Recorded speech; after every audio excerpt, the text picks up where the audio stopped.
নমস্কার, welcome to my channel.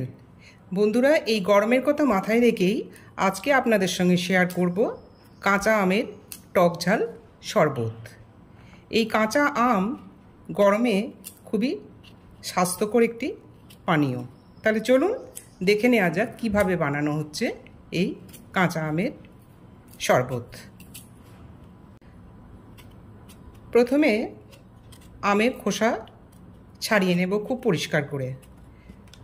তারপর আমগুলো টুকরো টুকরো করে কেটে নেব।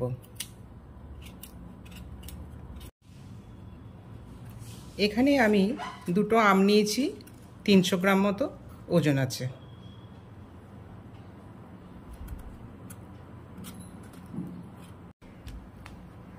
দুটো আমের খোসা ছাড়ানো হয়ে গেছে। এবার আমগুলো ছোট ছোট পিস করে কেটে নেব।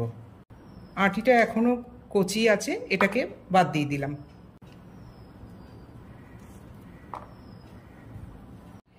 ছোট টুকরো করে সব কাটা হয়ে গেছে।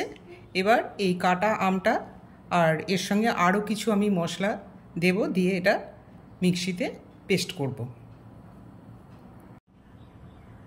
এরপর দিচ্ছি বিট নুন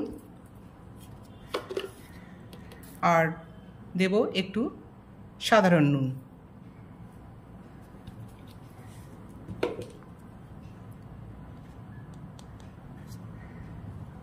আর দিচ্ছি ভাজা জিরের গুঁড়ো।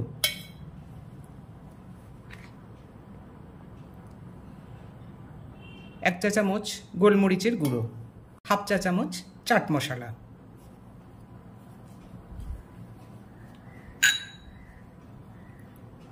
এখানে আমি পুদিনা পাতা ব্যবহার করব, তবে পুদিনা পাতা কিন্তু বেশি দিলে চলবে না, কারণ পুদিনা পাতার একটা স্ট্রং ফ্লেভার আছে। সেই জন্য আম কতটা আছে তার উপরেই নির্ভর করছে এই পুদিনা পাতার ব্যাপারটা। আমি এখানে 10-12টা মতো পুদিনা পাতা দিলাম।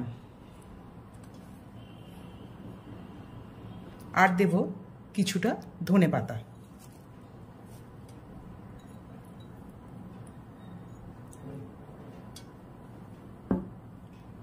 আর দিচ্ছি দুটো কাঁচা লঙ্কা। আর 1/3 কাপ চিনি এখানে দিচ্ছি। এই চিনির ব্যাপারটা কিন্তু নির্ভর করবে আমের মিষ্টতার উপর। আম যদি খুব টক থাকে তাহলে কিন্তু চিনির পরিমাণটা আরও বেড়ে যাবে। সেক্ষেত্রে আমটা একটু খেয়ে আগে দেখতে হবে।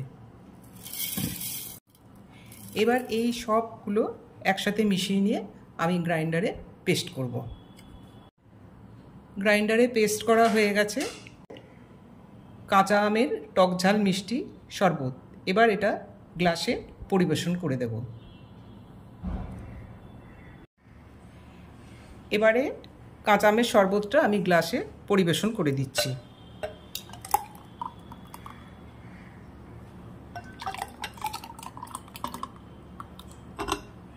এখানে আমি বরফ ইউজ করছি না, বরফের পরিবর্তে কিছুটা ঠান্ডা জল দেব।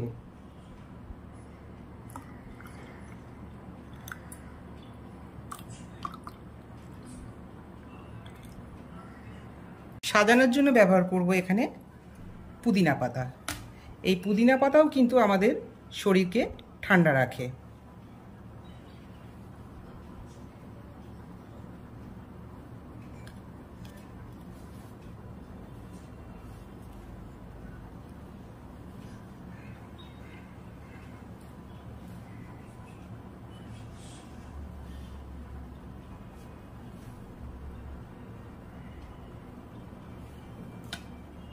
তাহলে তৈরি হয়ে গেল আমার কাঁচা আমের টক ঝাল মিষ্টি শরবত।